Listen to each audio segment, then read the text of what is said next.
Eminem spends New Year's Eve with Shade 45. Yes, sir. It's Great Rizzy. We out here on Shade 45. We got a special of all specials to end the year the right way. Music to be murdered by Side B, and none other than Eminem is up here with us. We were talking about Ty Dolla $ign a little bit earlier, and the song, and you collaborating. The song is called Favorite Bitch, and you personify hip hop as a young lady. We've seen this before. Shout out to Common, with what's the song that he had? Used to Love Her.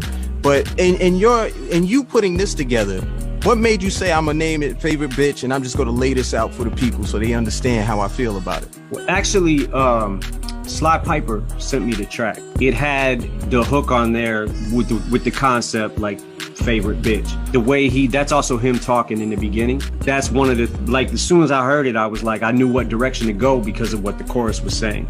And I super could relate to it because it's one of them love and hate things, like my relationship with music is just, sometimes it's fun, sometimes there's parts of it that aren't fun. It's like when a chick is leaving you and you refuse to let her go. And I know this is going to sound crazy because no man wants to share a woman, but hip hop is so big now, we have to. Is that tough? Nah, it's not tough at all. Like when I said the line, truthfully, it was never really you and me exclusively, and there's too many new MCs you can choose between, because hip hop is forever changing and it's forever evolving, and I'm always push for that next generation to come up and be great, which is happening. So, but nah, hip hop was and is, I think it's the biggest genre of music now there is. Absolutely. Every era in hip hop to me has had its greats. Like when you go back with G-Rap and Kane and KRS-One, there's been Rakim, there's been so many greats in hip hop. The way it's forever evolving is it's a really cool thing to see. What's really cool, let's go ahead and get to this music, because I know people want to hear, how did he describe it? Well, you go to hear it right now. It's Favorite Bitch, Eminem, music to be murdered by Side B, Deluxe. Murdered by Side B, Deluxe Edition. Shade 45. Hey everybody, let me tell you something. We got Eminem in the building. Now go tell all your motherfucking friends so they could come through with us, man. It's Great Rizzy hanging out with you on Shade 45. We got the music to be murdered by Side B special. The deluxe edition is out there. Make sure you go ahead and tap into that. I want to get over to this song, man. Guns Blazing with Dr. Dre. Sly Piper is on here as well. That was actually a record I stole from Dre because he was sending me music and he kept sending me shit. I just kept every time he sent me some shit, I'd be like, yo, this one's crazier than the last one. Like, I don't even know what's the craziest one. And then he sent me that one with the hook and his verse. And I was like, yo, I got to jump on this shit. I was like, yo, Dre, we actually traded a couple of times because I did a couple other songs and shit. And I'm like, yo, you could have the one I just sent you if I could have that one. And we kind of swapped a little bit. It's very personal. It's a very personal song. Here we go, people. Guns Blazing feature Dr. Dre, Sly Piper, Eminem. Music to be murdered by Side B. Happy New Year. Eminem is in control of Shade 45. What up? It's Great Rizzy. We out here, Shade 45. Music to be murdered by Side B. The deluxe edition is out there right now. We got the boss up here with us, Eminem. We closing out the year strong. Now, this song right here, there's a lot of questions that I have to this. I'm hearing the new production with DA got that dope. Obviously, he was on the original. He's on the deluxe as well. But how did you connect with Cole Bennett from Lyrical Lemonade to go ahead and put the video together for Nat? Cole Bennett did the last video we shot, Godzilla. Going through he's done something. Man, this kid's 23 years old and he's got so much under his belt already. One of the Juice WRLD videos, he's just the new go-to guy for if you want your shit to be crazy. The craziest part is usually I have a concept for most of my videos. If we're gonna shoot a video to it, I usually come up with the ideas. I think the only idea I had was to bite the head off the bat. Everything else, he's got a vision, man, that's crazy, because I remember shooting it going, I'm not sure if I'm gonna be all in with this one. And then when he sent it back, I was like, oh shit, this is better than I thought it was gonna be. And how about the production too? With DA got this dope, because you're starting to work with new producers, new sounds and stuff. Is this something that's difficult for you to do, being that you might be set in your ways, or is this something that's refreshing for you? It's probably refreshing because early on in my career, most of my beats, anything that Dre didn't make, most of the other ones I made. It was just a different process back then. But yeah, that's my theory is that I probably can be the best version of me if I just focus on the lyrics. Copy. This is one of my favorite songs off the project right here. We gotta get into it, man. It's Nat, Eminem, Gray Rizzy. We out here, Shade 45. Eminem is in control of Shade 45. We out here on Shade 45. Music to be murdered by Side B. The deluxe edition is out there right now, people. I have Eminem with us on the line. Yo, what motivates you right now, Em? Because you have a song that's called Higher. And at the beginning of Higher, you say, been around for a while now, not sure how much I have left to prove. And then you pause for a second, you say, yeah, I do. So I'm curious, what is motivating you right now? Because every time you come out, it seems like you go higher, higher, higher. You say that in the song. As far as things like that motivate myself, like it's just the same thing I've always tried to do is like make this one better than the last one, you know? But I draw inspiration from all over the place, whether it be from new rappers coming up.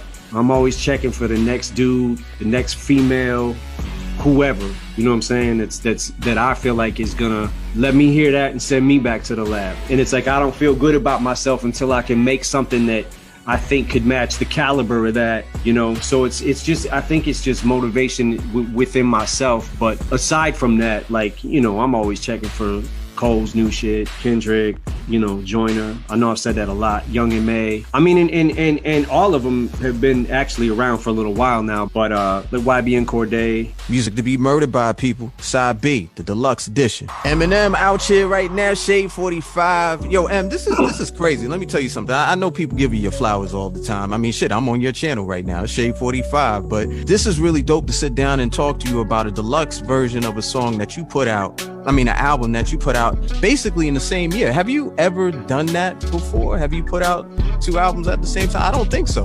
I mean, back in the day, it was like, you know, when I first got on, from the Slim Shady LP to the Marshall Mathers, the Eminem show, one of the reasons, like, I didn't have a lot of side projects going on right there, aside from some of the D12 shit, but that was the, you know, that was the grind. It was like, I make this album, now I got to go out and tour to promote it. I'm on tour for 6 to 8 months, and I can't even get in the studio. Talking about, like, you know, going back a little bit, you got the song These Demons, and you started off with I want the new but the old Shady. Is your process different? Like, you know, in writing this song right here for These Demons, was there, you know, is there a correlation between the two? You're one person, you feel what I'm saying? But do you approach it differently? You just said back in the day, like, you really didn't write on the road because shit was hard. Well, a lot of times too on the road, like, I didn't even have beats. Like, I was making most of my own beats. So unless Dre sent me something, I didn't really have any beats. So that was one of the issues then too. But like, I think some of the things that I'm addressing on this album, you know, you mentioned like me having fun, sounding like I'm having fun with the Alfred's theme and tone deaf and shit like that. And I actually am, because honestly, that's the kind of shit that I would much rather do, have to be so serious all the time and talk about, you know, I wish there's issues in our country that I wish weren't happening. You know what I'm saying? So I could be more playful and shit all the time. But like, you know, on that song in particular, you know, you know, the first verse is talking about just, I think, what the average listener expects from me, and then juxtaposed to the others, like no matter which way I go, this person over here is gonna be not happy because I'm trying to please this person, you know, so on and so forth. So it's kind of like that. For me, it's like I've been around for a long time, so it's like, you know, oh, he's already talked about this, he's already talked about that. Okay, well, name any artist in the world, rap or anything, that fucking has been around for a long time and has talked about something before. You know, there's only so many subjects you can actually even fucking talk about. But for me, like on this record, I feel like I wanted to address some of the police brutality shit, you know, And, you know, I'm gonna always let you know where I stand with that. It's great for me when I can have fun with shit. But like I said, sometimes I gotta get serious and fucking talk about things that bother me, you know, whether and even if people do, oh, well, he's better when he's funny, he's better when he's playful, he's better when he's this, he's better when he's that, you know. Okay, but I need to talk about this shit. I got this song right here, These Demons, featuring Maj. Now, how did you two connect for this song? Because Maj is fairly new, right? Well, I found out about Maj through Paul. Kind of started going down the wormhole and checking this shit out like earlier this year. Always liked what he did, you know what I'm saying? Like, so when the subject came up of this hook, like I told Paul, I was like, yo, what about Maj? And he was like, we could get him probably, you know, we have to call him or whatever. And I know that he signed to Def Jam. That's how I found out about it. He was signed to Def Jam and Paul put me up on it. Called him and asked him to do it. He did. He turned it around. Like, I feel like, I think that, I think he's definitely about to pop though, because, and that's one of the things I told him on the phone, because like if you look at his videos now, he probably got, from the last time I saw, 200 some thousand, you know what I'm saying? So he's bubbling right now, and I think that he's definitely gonna pop. He's too good not to. So I was one of the first ones that was up on it. I know I wasn't literally one of the first ones, but I'm saying, like, you know, there's something that's dope about that to me. So that when I see them blow up, I get satisfaction knowing that, you know, I was on it early and I told you, yeah, man. Dope. Smart move, Maj. Smart move. Music to be murdered by, people. Side B, the deluxe edition. Eminem takes us through music to be murdered by. Side B, deluxe edition. Shade 45.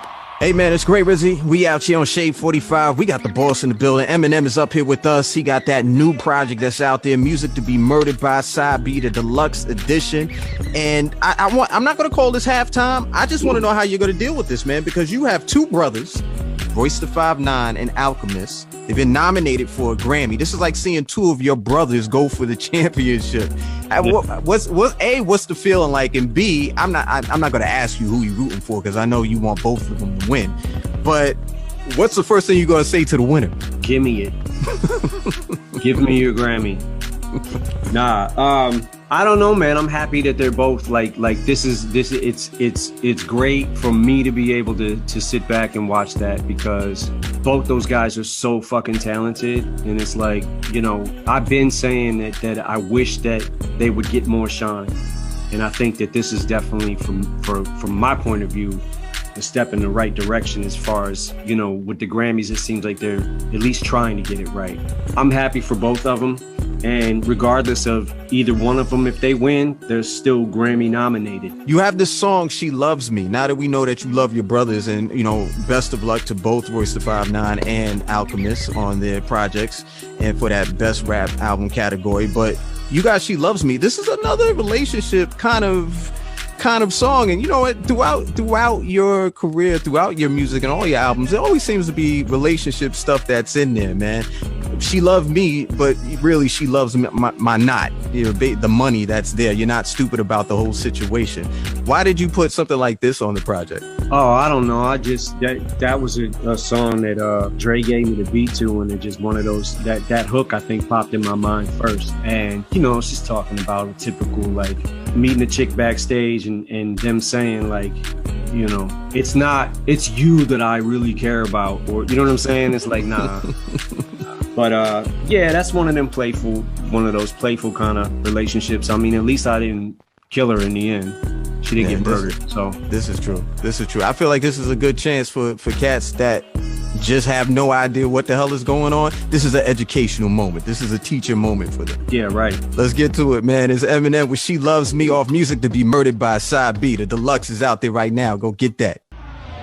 Happy New Year. Eminem is in control of Shade 45. Yo, it's Great Rizzy. We out here, Shade 45. Now look, we got Music to be Murdered by, Side B. The deluxe edition is out there. We also have Eminem up here. Make sure you're hitting us up on social, on the gram, on Twitter, at Shade 45, at Great Rizzy, of course, at Eminem. You have another song, another song that's produced by DA Got That Dope, which is Killer. We mentioned him a little bit earlier, and he was on the original version of Music to Be Murdered By. What is it like? I think people take this as an honor when they have the chance to work with you multiple times, but then being able to work with you on multiple projects that are, you know, so close together.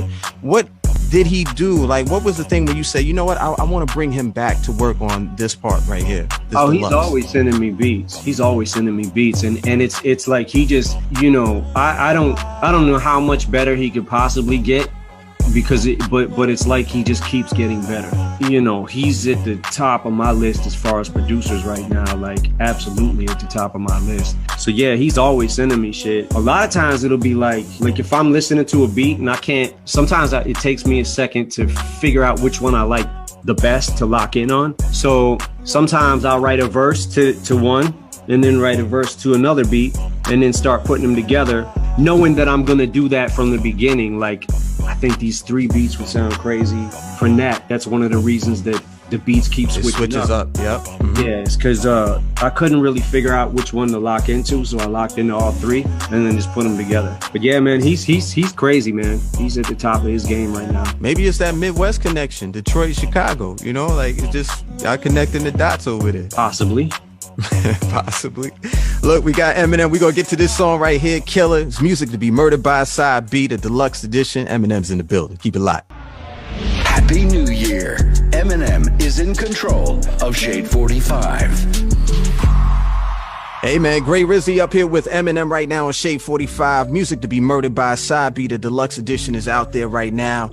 This song that you have is creating a lot of talking. Zeus. The first part with you apologizing to Rihanna for a leaked verse that got out. You know, I thought it said a lot about you as a man, and you've been on the record about the friendship that you have with Rihanna, but this made it onto the project.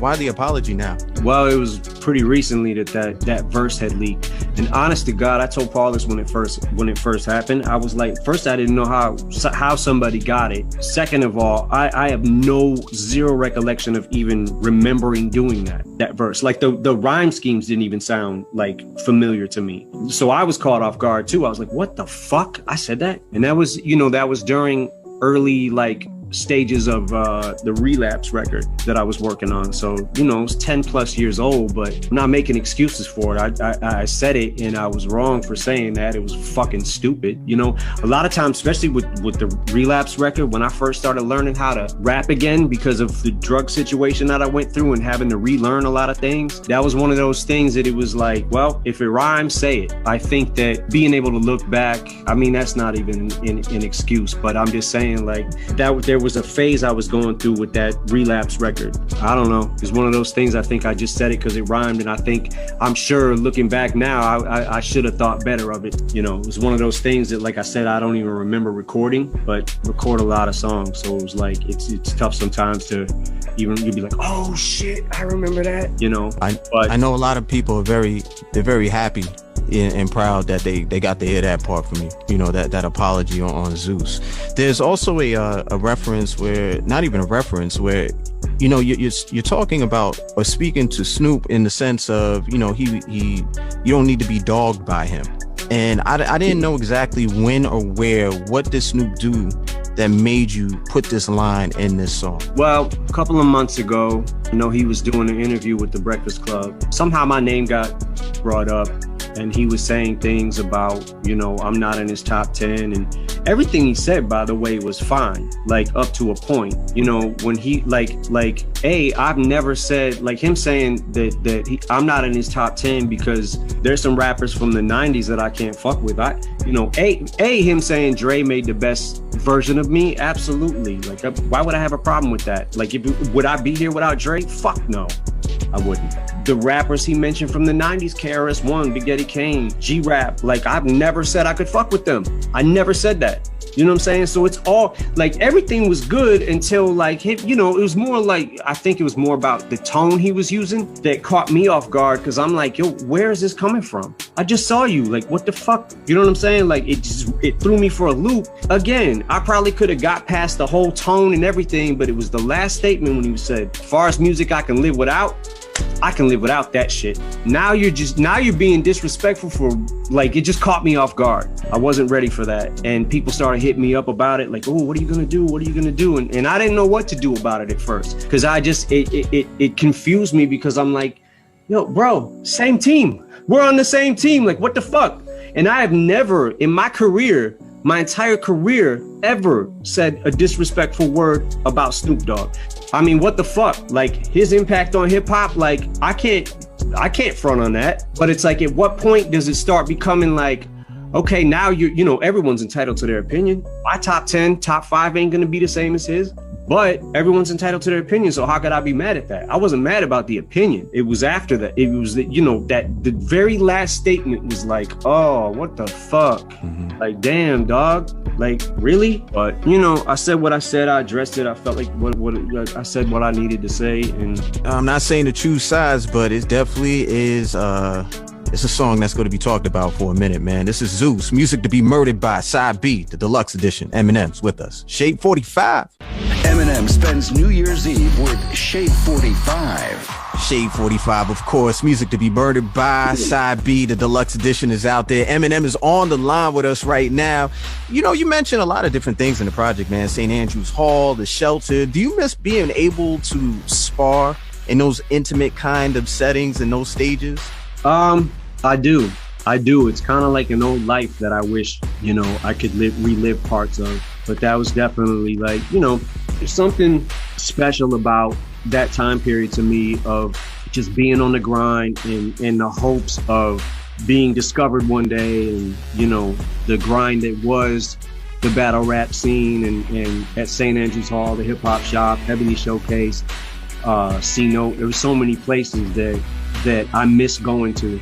A lot of times, like, I think about, like, you know, you get sentimental with shit. You start getting, like, nostalgic when you think of things like that. And going back to St. Andrews Hall, I don't know, it was probably like 5 or 6 years ago, just made me miss it that much even more, because it was such a landmark for me and Detroit hip hop. Dilla, anybody who was anybody in Detroit was at the shelter. So, like, but yeah, I do. There's definitely parts of it I miss. It was one of those things. It was like wondering if it could happen and how exciting it was to think of it being able to happen, you know, because we had a whole crew, like D12, like everybody, like we all had those kind of dreams, and it was always like, one of us gets on, like, okay, there's 6 of us in the group, so if one of us gets on, that we have 6 times more chance, you know what I'm saying, to get a record deal. And back somebody's gonna kick in the door. Yeah, and back then it wasn't like it is now, where it's like, you know, you could fucking just record on your computer and send the shit out to the world. We had to get a fucking record deal. We didn't get a record deal. That was it. We were fucked. Yeah, man, but it was just a different time, an exciting time in my life. On this song, Discombobulated, man, you have production by Dr. Dre. Was this, you know, was this intended to be the last song on the project? Nah, it wasn't when I recorded it. So I was like, there's a couple ones that I was going through, and I was like, yo, let me sit with that one for a minute and see if I can keep the hook, but just write different thoughts to it. So that's kind of how that came about, was just writing new verses and just keeping that hook. This is going to be super random, man, but, you know, did you really have a pool in junior high? I'm gonna tell you something.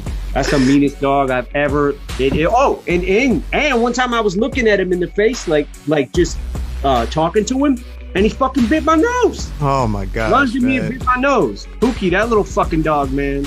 I wanted to ask, because I'm like, yo, he seems like a Rottweiler type of guy. You know what I'm saying? Me, I grew up in the South Bronx. I'm more of a pit bull type of guy. That's what I have right now. But when I heard the poodle, I was like, wow, this is definitely discombobulated. I'm gonna tell you some funny shit, because that is one of the reasons I wrote that line. That's one of the things that inspired me to write that line. Like, when we lived on Dresden, we had somebody stick a dead cut a kitten's head off and stuck it in our mailbox. So hence was the line when I said on I'm Back on the Mathers LP, I used to get punk and bullied on my block till I cut a kitten's head off and stuck it in his fucking mailbox, or so, whatever. It said something like that. And that was one of the things that inspired that thought, was like, a lot of that shit is like true shit, and I just flip it. You know what I'm saying?